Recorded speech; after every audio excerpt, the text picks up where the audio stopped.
What to say at this toast. Been trying to find the right words and everything. The other day, my lovely wife saw me wondering about these things and said, "What's the matter?" I said, "I have not yet prepared my toast." She said, "For God's sake, you are a poet." You are. Thank you.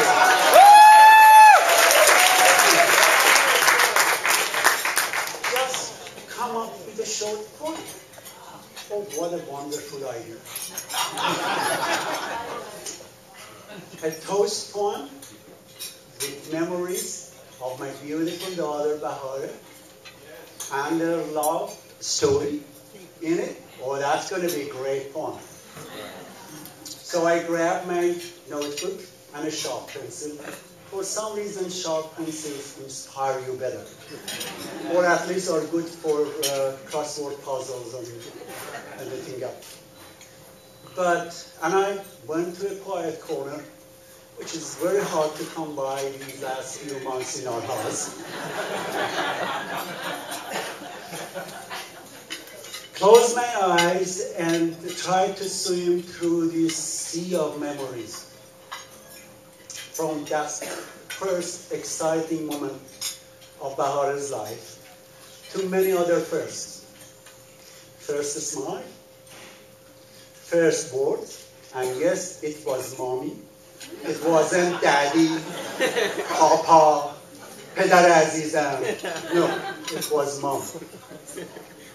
First steps, running from open arms to open arms. And of course, first arguing, which came in an early age. I lost him. From that first day of the kindergarten, with that excited, curious, but worrisome face, to her proud walk across the stage on graduation days.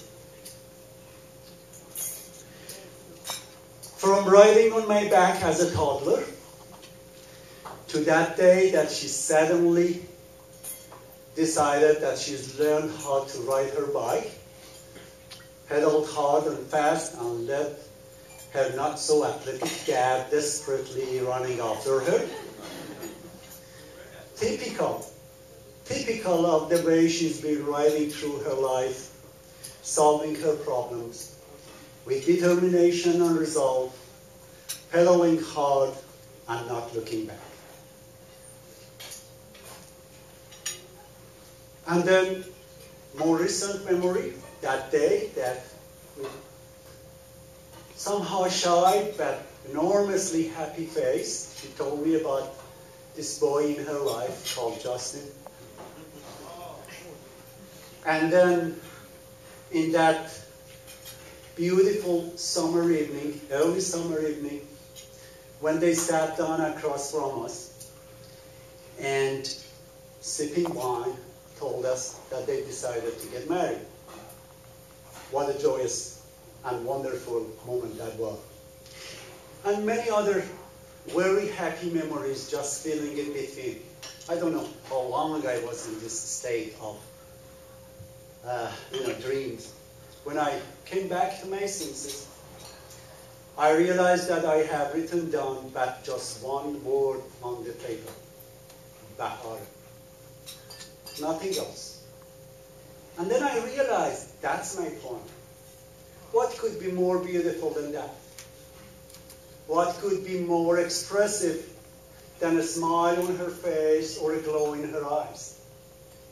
What could be more musical than her joyous screams or quiet whispers?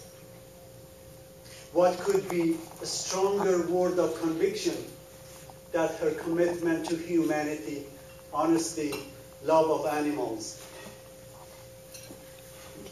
Yes, Bahareh is our poem. That's the more beautiful poem. So, let's drink to Bahareh, who is the embodiment of life's poetry, to Justin, who's added beautiful verses to our lives, one, and to you all with a heartful thank for providing the words, the rhythm, and the rhymes of this ode to life. Noosh. Noosh or noosh. Cheers. Cheers. Bravo.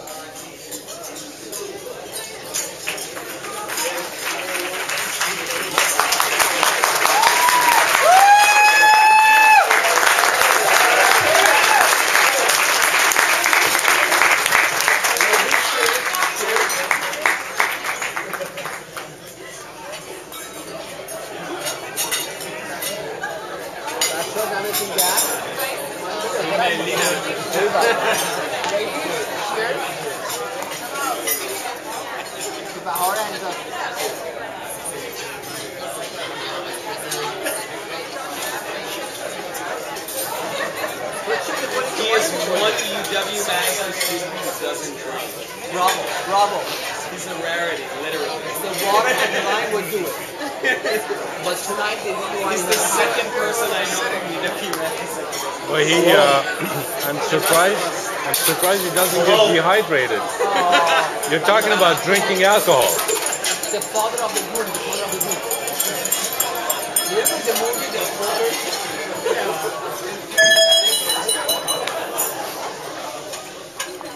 Salom. No. Khosh Amadi. Thank you.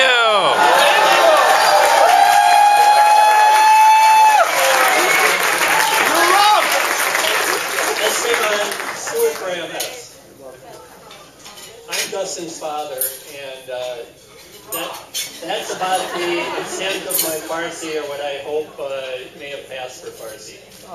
I think I can speak for all of Justin's family, those who are fortunate enough to be here, and those who couldn't make it, in saying how happy we are with this marvelous day, with this very, very delightful ceremony, with this wonderful celebration, and this happy event.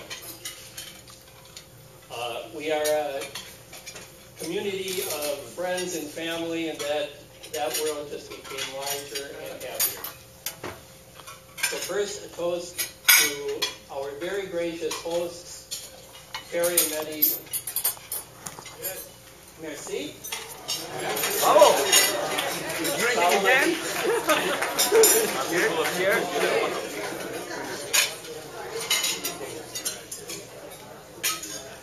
I'd also like to say just a few words about my son Justin. Now, some of you may not know this, but Justin is often a very, very private person. He doesn't very easily or readily share much about his feelings or certainly about relationships. The first time that I became aware that Bahareh had entered his life was when he sent me by email a photograph. Now, it wasn't a romantic photograph or anything. It was about this time of the year. Justin was all costumed up for a Halloween party. He was dressed as the main character in the movie Taxi Driver, complete with a freshly shaved mohawk. But in this picture, there was also a young woman.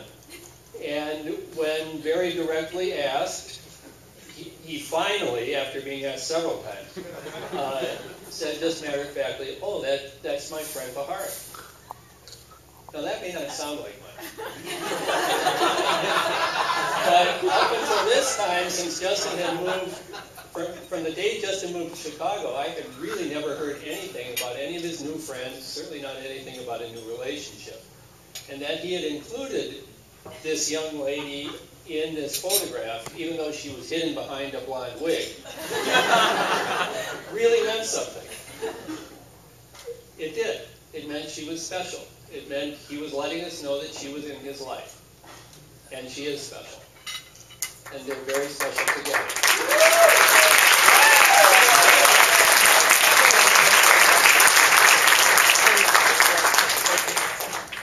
Besides being very private, Justin can also be very determined, very caught perhaps very stubborn sometimes. He may take after his father that way a little bit. But with Bahareh, I see him being very accommodating, very devotedly attentive, and very loving towards someone else. She has been very, very good for him and good to him. And so with that, I'd like to make a toast to the two of you. May you always take the time each and every day to be good for and to each other. Salute. Salute to the table. As they do in China, we hit it here and then...